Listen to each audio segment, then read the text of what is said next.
Hello friends, welcome to our YouTube channel Voice and Idea, and today we are going to discuss Educational Psychology Introduction. आज हम शुरू करने जा रहे हैं एजुकेशनल साइकोलॉजी का इंट्रोडक्शन। तो चलिए शुरू करते हैं। First, meaning of educational psychology. Meaning क्या होती है एजुकेशनल साइकोलॉजी की? Educational psychology is a branch of psychology. Educational psychology क्या है? वो ब्रांच है साइकोलॉजी की that focuses on the study of human behaviour in educational setting, जो कि फोकस करता है study of human behaviour in educational setting. Educational setting पर, ह्यूमन बिहेवियर पर, स्टडी ऑफ ह्यूमन बिहेवियर पर फोकस करता है एजुकेशनल सेटिंग पर। It deal with how people learn. ये डील करता है किससे? How people learn, how they develop and how teachers can guide this learning process effectively. और ये डील करता है किस चीज में? How people learn, how they develop, लोग कैसे सीखते हैं, कैसे डेवलप होते हैं, एंड हाउ टीचर्स, कैसे टीचर्स गाइड कर सकते हैं इस लर्निंग प्रोसेस को इफेक्टिवली। इन सिंपल वर्ड्स, अगर हम सिंपल वर्ड्स में जाने तो educational psychology is the scientific study of the learner. आज एजुकेशनल साइकोलॉजी क्या है? एक साइंटिफिक स्टडी है लर्नर की, the learning process and the learning environment. एक साइंटिफिक स्टडी है लर्नर की, लर्निंग प्रोसेस की and the learning environment. Next, definition of educational psychology. चलिए समझते हैं डेफिनेशन क्या होती है एजुकेशनल साइकोलॉजी की। Different psychologist have given definition. तो एजुकेशनल साइकोलॉजी की डिफरेंट साइकोलॉजिस्ट ने एक डेफिनेशन हैज गिवन डेफिनेशन, हर साइकोलॉजिस्ट ने। Skinner, educational psychology is that branch of psychology which deal with teaching and learning. तो चलिए समझते हैं स्किनर ने क्या दिया है डेफिनेशन। एजुकेशनल साइकोलॉजी जो होती है is that branch of psychology, वो ऐसी ब्रांच है साइकोलॉजी की जो कि डील करती है विद टीचिंग एंड लर्निंग। किससे डील करती है? टीचिंग और लर्निंग से। Next, crow and crow. Educational psychology describes and explain the learning experiences of an individual. तो जो एजुकेशनल साइकोलॉजी है वो डिस्क्राइब करते हैं एंड एक्सप्लेन करते हैं लर्निंग एक्सपीरियंसेस को of an individual from birth through old age. ये कैसे डिस्क्राइब कर रहे हैं? लर्निंग एक्सपीरियंसेस को हर एक इंडिविजुअल के, from birth through old age, मतलब जब से पैदा हुए तो ओल्ड एज तक का जो भी उनका एक्सपीरियंसेस हो, हर इंडिविजुअल के लर्निंग एक्सपीरियंसेस को। EAP, educational psychology is the science of education. EAP के थ्रू क्या है? एजुकेशनल साइकोलॉजी जो है वो साइंस ऑफ एजुकेशन है। क्या है? Science of education. EAP ने ये डेफिनेशन दी है। From these definition we can understand, और इन सारी डेफिनेशन से हम ये समझ सकते हैं कि that educational psychology is concerned with understanding, guiding and improving the learning process. और इससे हमें ये पता चलता है कि जो एजुकेशनल साइकोलॉजी है वो किस चीज से कंसर्न करती है? With understanding, guiding and improving the learning process को। Third, nature of educational psychology. Nature क्या होती है एजुकेशनल साइकोलॉजी की? Educational psychology has some specific feature. Educational psychology की कुछ स्पेसिफिक फीचर्स होती हैं, जैसे first, applied science. It applies principle of general psychology in the field of education. Applied science क्या होती है? ये अप्लाइज करता है principle of general psychology in the field of education. ये अप्लाई करेगा क्या? प्रिंसिपल ऑफ जनरल साइकोलॉजी को इन the field of education. Second, child centred. Child centred क्या होता है? Focuses mainly on children, their growth, development, needs and problem. Second क्या है? Child centred है, जो कि फोकसेस करता है मेनली ऑन चिल्ड्रन, चिल्ड्रन पे फोकस करते हैं, देयर ग्रोथ, उनकी ग्रोथ पर, डेवलपमेंट पर, नीड्स पर एंड प्रॉब्लम पर। Third, practical in nature. जो कि प्रैक्टिकल है नेचर में। प्रोवाइड्स करते हैं practical solutions for classroom teaching. क्या प्रोवाइड करते हैं? Practical solution for classroom teaching, discipline, motivation etcetera. जो प्रैक्टिकल होते हैं नेचर में वो क्या प्रोवाइड करेंगे? प्रैक्टिकल सॉल्यूशन देंगे ना, चाहे वो क्लासरूम टीचिंग के लिए हो, डिसिप्लिन के लिए हो, मोटिवेशन के लिए हो। Fourth, scientific in method uses observation, experimentation and research to study behavior। Scientific method क्या होता है? यूजेस कैसे होते हैं? Observations, experimentations and research to study behaviour. Observations होती हैं, एक्सपेरिमेंटेशंस होते हैं और रिसर्च करते हैं to study behaviour. Fifth, positive approach. Positive approach क्या है? Emphasises improving the learners abilities rather than punishing mistakes। है ना, वो एम्फसाइज करते हैं, इम्प्रूव करते हैं। किस चीज पे एम्फसाइज करेंगे? वो इम्प्रूव करने के लिए किस चीज, किसको? लर्निंग एबिलिटीज को, ना कि rather than punishing mistakes। उनको जब वो पनिश नहीं करते हैं, उनको जब वो कोई गलती कर देंगे तो उनको पनिश नहीं करना है। उनकी जो लर्निंग कैपेबिलिटीज हैं, जो उनकी लर्निंग एबिलिटीज हैं, उन पे एम्फसाइज किया जाएगा, उनको इम्प्रूव किया जाएगा, ताकि उससे वो इम्प्रूव करें जो उनकी एबिलिटीज हैं उनको, है ना। पनिशिंग पे ज़्यादा ध्यान नहीं देना है, उनकी जो गलतियां हैं उन पे पनिश नहीं करना है, उनको सिखाना है कि वो आगे बढ़ें, अपनी एबिलिटीज पर और वर्क करें। Next, scope of educational psychology. अब स्कोप क्या होता है एजुकेशनल साइकोलॉजी का? The scope is very wide, it covers. Scope जो है वो क्या है? वेरी वाइड है और it covers first learner, growth, development, individual differences, intelligence, personality, interest, motivation. First जो लर्नर्स होते हैं वो क्या होता है, जैसे स्कोप जो है वो काफ़ी वाइड है, वो क्या कवर करता है? लर्नर को, ग्रोथ को, development, individual differences, intelligence, personality, interest and motivations. Second, learning process.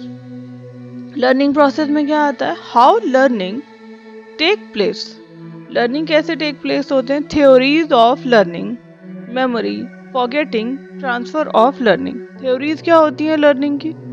Memory की, फॉरगेटिंग और ट्रांसफर ऑफ लर्निंग।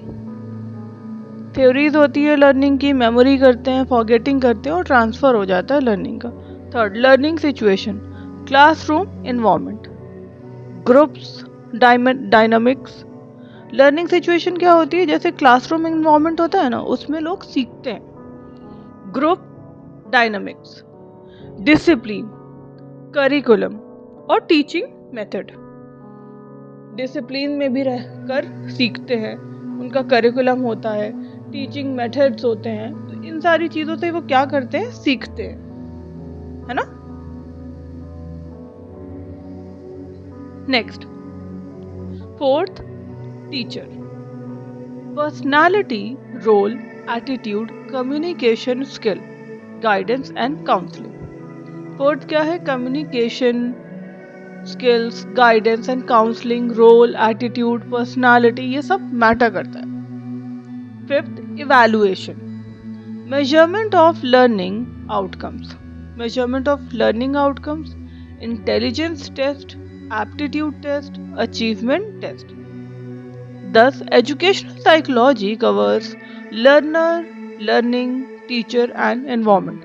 तो आप देख पा रहे हैं कि मतलब ये कोई छोटा टॉपिक नहीं है, इसे बहुत वाइड और ब्रॉड है कि एजुकेशनल साइकोलॉजी जो है वो कवर कर रहा है लर्नर को भी, लर्निंग को भी, टीचर को भी एंड एनवायरनमेंट को भी।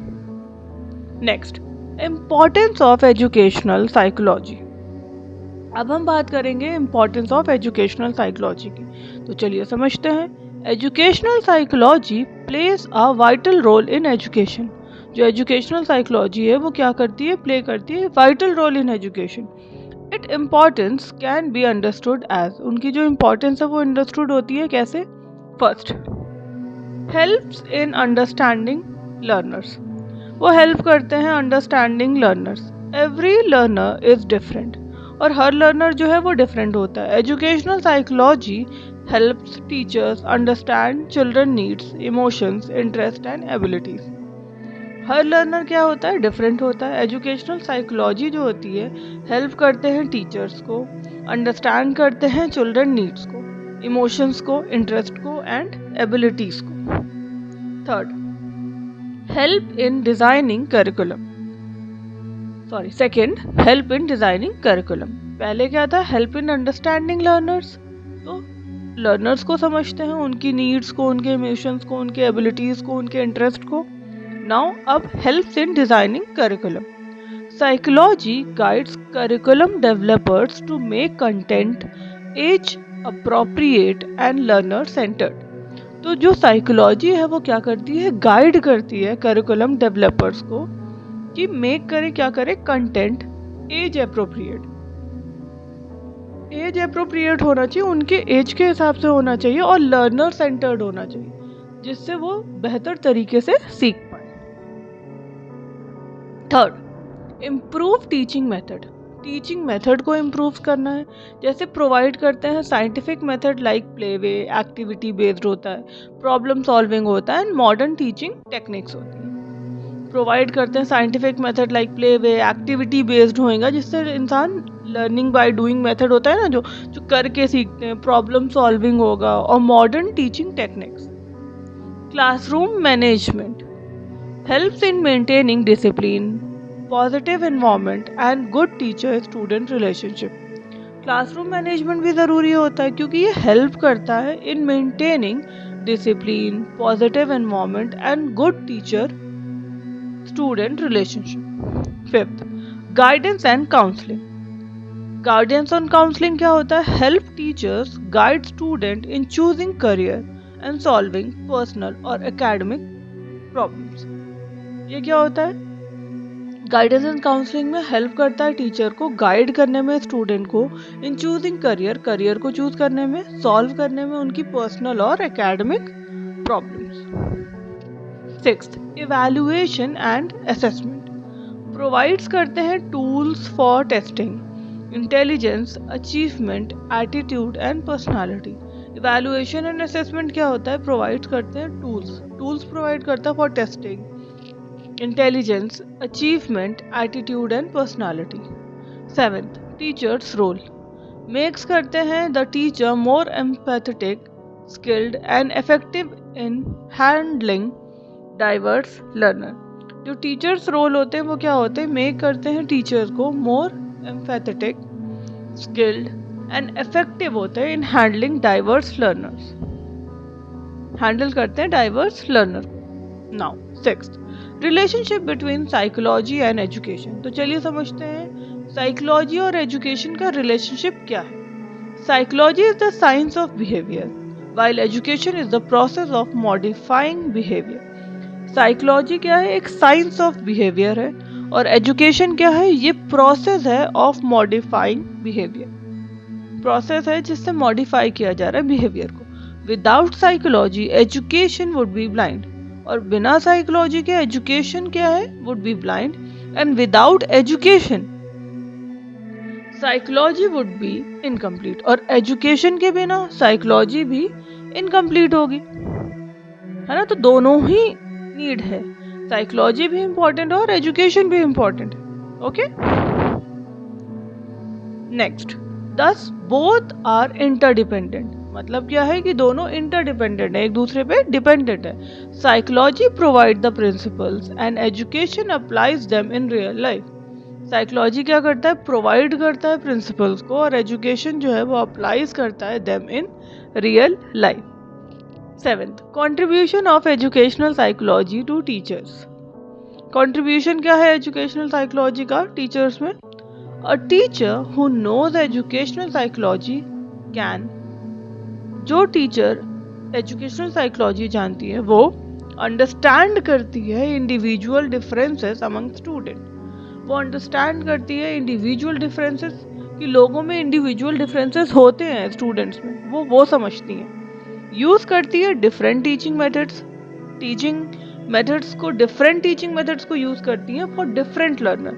हर एक लर्नर के लिए डिफरेंट टीचिंग मेथड, कि कौन सा बच्चा किस तरीके से ज्यादा बेहतर तरीके से सीख पाएगा वो यूज करती हैं, है ना। Different teaching method for different learner. Motivate student effectively, और स्टूडेंट को भी इफेक्टिवली मोटिवेट करती है, जो से वो सीखते हैं, मोटिवेट होते हैं। Handle classroom discipline in a positive way, और क्लासरूम डिसिप्लिन को भी हैंडल करती है पॉजिटिव वे में। प्रोवाइड करते हैं proper guidance for mental health and career, provide करते हैं प्रॉपर गाइडेंस, गाइडेंस को प्रोवाइड करती है for mental health and career, guidance देती हैं मेंटल हेल्थ के लिए और करियर के लिए। इवैल्यूएट करती हैं स्टूडेंट फेयरली एंड साइंटिफिकली, और इवैल्यूएट किया जा रहा है स्टूडेंट्स को Fairlie and scientifically. Now next 8th conclusion. तो अब जितना हमने पढ़ा है उसका कंक्लूजन समझते हैं। Educational psychology is the backbone of modern education. जो एजुकेशनल साइकोलॉजी है ना, वो एक बैकबोन है मॉडर्न एजुकेशन की। It helps teachers, parents and society to understand. It helps teachers, parents and society to understand how children think, feel and learn. ये क्या help करते हैं टीचर्स, पेरेंट्स और सोसाइटी को ये समझने में कि जो चिल्ड्रन है वो कैसे थिंक करते हैं, फील करते हैं और कैसे लर्न करते हैं। By applying the principle of educational psychology, और कैसे अप्लाई किया जाता है प्रिंसिपल ऑफ एजुकेशनल साइकोलॉजी को, टीचिंग बिकम मोर साइंटिफिक। उस टाइम पे क्या होता है, टीचिंग जो होती है वो मोर साइंटिफिक हो जाती है। लर्निंग बिकम मोर इफेक्टिव, और जो लर्निंग होती है वो ज़्यादा इफेक्टिव हो जाती है। And student become well adjusted individual, और जो स्टूडेंट है वो क्या होता है, वेल एडजस्टेड इंडिविजुअल होते हैं। आई होप आपको क्लास समझ आई होगी।